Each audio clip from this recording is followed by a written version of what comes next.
Hello and welcome to Image Fillers. This is the perfect solution for Bemis. We're starting at the top here. We're going to kind of work our way down just to show you a little bit of the machine.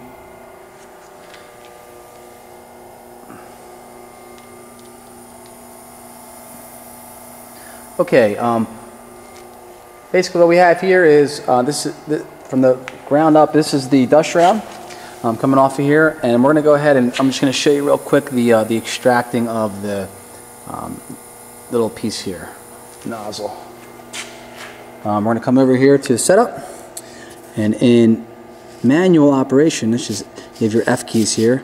Manual operation, we have F5 as your drop tube extend. And we just extended the drop tube down past the dust shroud. It's about a ½ inch. So for manual mode, you can extend it just to set it up.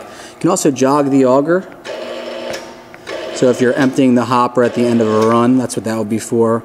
Your agitation can be in with fill or run. You can hear the agitation, that's the blade sweeping. We also have a manual mode for vibration. We're going to go ahead and exit here. Now we're going to go into edit recipe. It's F3. You have in here your recipes. At the top here is the name of the recipe, number 1, and Bemis. How you toggle around this, well, you're pretty familiar with the Allen Bradley PLC, so I'm not going to go through that too much, but we have a couple things in here. Your mode is turns or time or off. So we're going to run in turns.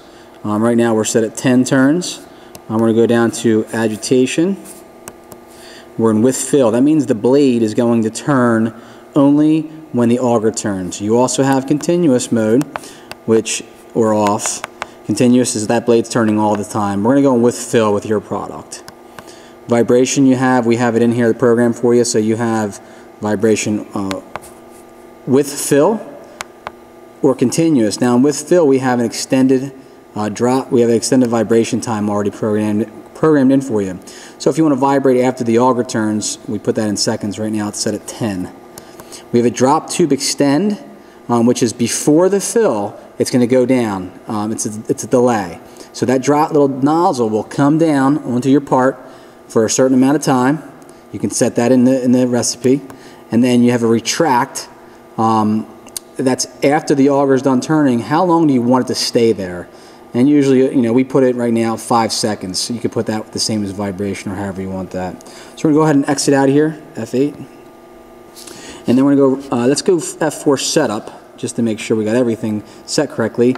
Agitation shut off, that is after if you're running in continuous mode, how long do you want it to run for?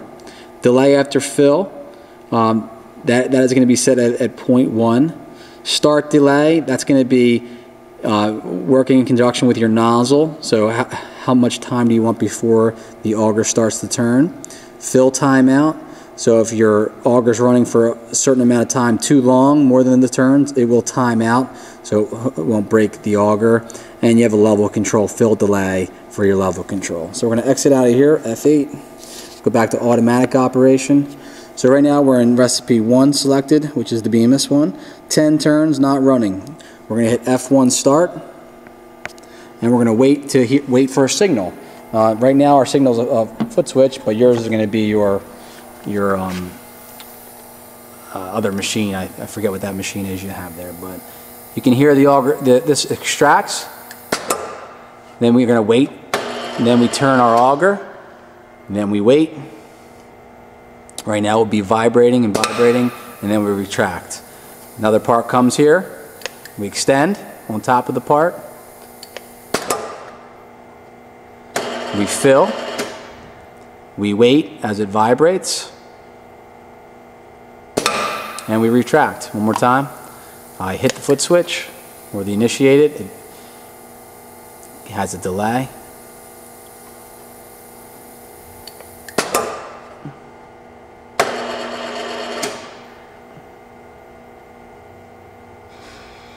And retracts. And that is the Allen Bradley PLC along with it running. Let's go around the machine a little bit. Again, this is going to be your dust shroud. You're going to hook up to the tube here. For that, we have the tubes running down inside the dust shroud to our index cylinder. This inside here is your auger and spinner plate. When you set it up, you're going to take this whole thing off and make sure your spinner plate is set right. The height adjustment for the spinner plate is inside here. You're going to take the split cover off and adjust the auger slot to make sure the spinner plate is in the right setting. These little parts come off right here.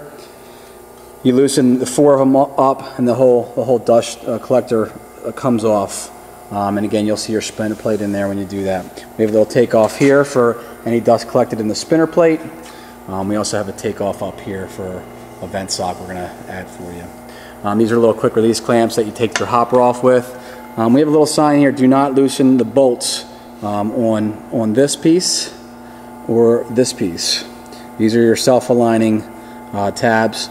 We have it bolted underneath, but again, we don't want you to loosen any of this stuff up. This part right here is, you have a couple bolts back here, don't touch that.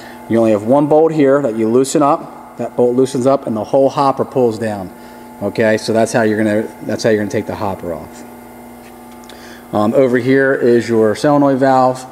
You're going to have to bring air to this. We brought air to it, but your regulator and gauge and your solenoid is here for your operating your nozzle extend. Behind here is your voltage box, your motor starter box. You have your 110 cord coming out of here. You also have a 110 cord coming out of the control panel, which is going to be mounted remotely. Inside here you have your breakers, your overloads and contactors. If anything trips out, you can open that up and reset it. Inside the head again is going to be your motors, your agitation motor, and your clutch motor. So if you have any problems with there's a chain in there that's turning your blade. That's what you take that cover off there, up there to get to that. And over to the side is your vent and your fan to keep it cool. That's about it. Give me a call if you have any questions. Our number is 610-466-1440. Thanks.